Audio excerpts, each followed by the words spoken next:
حوالات کی سلاخوں کے پیچھے سے میں اسے نماز پڑھتا دیکھ رہا تھا۔ وہ 25-26 سال کا خوبصورت نوجوان قتل کے مقدمے میں 2 دن پہلے ہی یہاں لایا گیا تھا۔ یہاں سے چند دن بعد عدالتی کارروائی کے اسے جیل منتقل کیا جانا تھا۔ اس کے خلاف کیس کافی مضبوط تھا، اس لیے غالب گمان تھا کہ 1-2 پیشیوں کے بعد ہی اسے سزائے موت سنا دی جائے گی۔ میں ایک پولیس والا ہوں اور پہلے دن سے ہی میرا رویہ اور لہجہ اس کے ساتھ کافی سخت رہا تھا، لیکن اس کے لبوں پر ہمیشہ ایک دل مو لینے والی مسکراہٹ ہوتی تھی، اور ہمیشہ وہ مجھے بڑا سمجھتے ہوئے ادب سے اور نرم لہجے میں بات کرتا تھا، اور مجھ جیسا سخت انسان بھی 2 دن میں ہی اس کے اچھے اخلاق کے سامنے ہار گیا تھا۔ اب وہ سلام پھیرنے کے بعد دعا مانگ رہا تھا۔ میں اسے دیکھتا ہی رہ گیا۔ وہ اس طرح خشوع و خضوع سے دعا مانگ رہا تھا کہ یوں لگتا تھا جیسے وہ جس سے مانگ رہا ہے وہ اس کے بالکل سامنے بیٹھا ہو۔ دعا کے بعد اس کی نظر مجھ پر پڑی تو اس کے لبوں پر پھر وہی مسکراہٹ نمودار ہوئی۔ اٹھ کر میرے پاس آیا اور ہمیشہ کی طرح میرا حال احوال پوچھا۔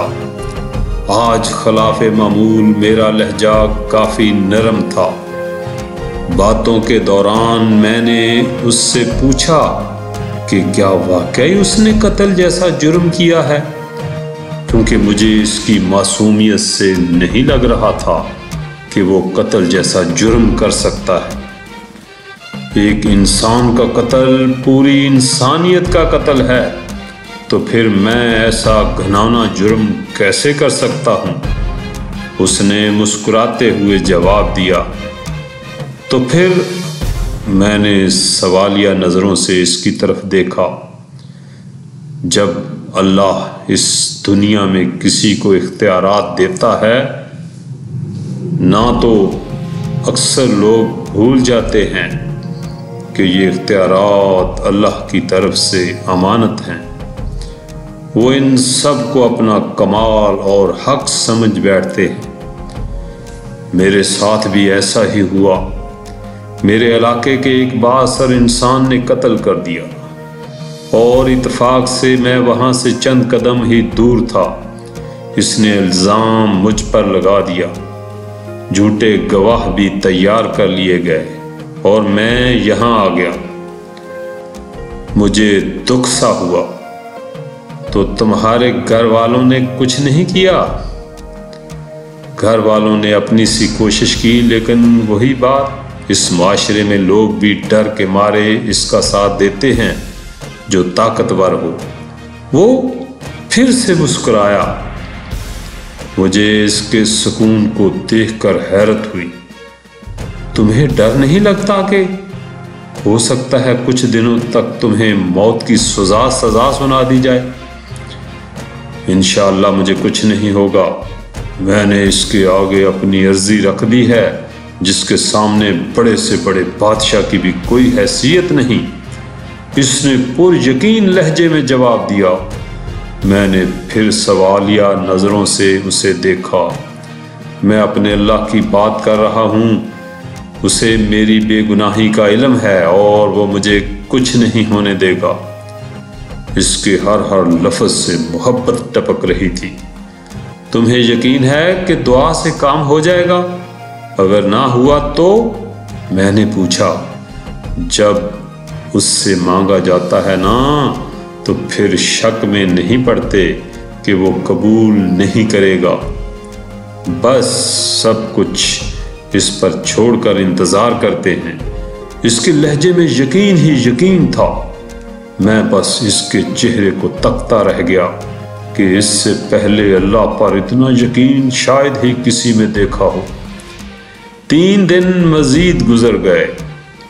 اس دوران اس کے گھر والے بھی اس سے ملنے آئے تھے۔ وہ اپنے والدین کا اکلوتا بیٹا تھا، ماں کا رو رو کر برا حال تھا، لیکن اس کے سکون میں کوئی کمی نہیں آئی تھی۔ وہ مسلسل سمجھاتا رہا کہ میں نے اللہ کے سامنے عرضی رکھ دی ہے، اسے پتہ ہے میں بے گناہ ہوں، دیکھ لیجئے گا وہ مجھے کچھ نہیں ہونے دے گا۔ میں نے اللہ پر اتنا یقین اس سے پہلے صرف پڑھا ہی تھا لیکن کبھی نہیں دیکھا تھا۔ میرے دل میں اب اس کے لیے عقیدت کے جذبات پیدا ہونے شروع ہو گئے تھے۔ شاید اللہ کی محبت ہوتی ہی ایسی ہے جو پتھر دل کو بھی پگھلا دیتی ہے۔ اور پھر جب اسے عدالت میں پیش کیا جانا تھا، اس سے 1 دن پہلے ہی عجیب واقعہ ہوا۔ جس شخص نے خود قتل کر کے الزام اس پر لگایا تھا، وہ اپنی بیوی اور اکلوتے بچے کے ساتھ گاڑی میں کہیں جا رہا تھا کہ اسے ایک خوفناک حادثہ پیش آیا، جس کے نتیجے میں اس کی بیوی اور بچہ تو موقع پر ہی جاں بحق ہو گئے، جبکہ اسے شدید زخمی حالت میں ہسپتال منتقل کیا گیا۔ کافی گھنٹوں بعد ہوش میں آنے کے اسے بیوی اور بچے کے مرنے کی خبر ملی تو اس کی حالت اور بگڑ گئی۔ اسی جان کنی کے عالم میں اسے کچھ یاد آیا۔ اس نے چیخ کر قریب موجود ڈاکٹر کو اس کی ویڈیو بنانے کا کہا۔ بار بار اصرار پر ڈاکٹر نے نرس کو ویڈیو بنانے کا اشارہ کیا تو اس نے ویڈیو میں بڑی مشکل سے اپنے جرم کا اعتراف کیا اور اس نوجوان کو بے گناہ قرار دے کر ہاتھ جوڑ کر معافی بھی مانگی۔ اس نے ڈاکٹر سے وعدہ لیا کہ وہ یہ ویڈیو ضرور پولیس اسٹیشن لے کر جائے گا۔ شاید بیوی بچے کے مرنے کے بعد اور اپنی حالت کا علم ہو جانے کے بعد وہ اس گناہ کو ساتھ لے کر مرنا نہیں چاہتا تھا۔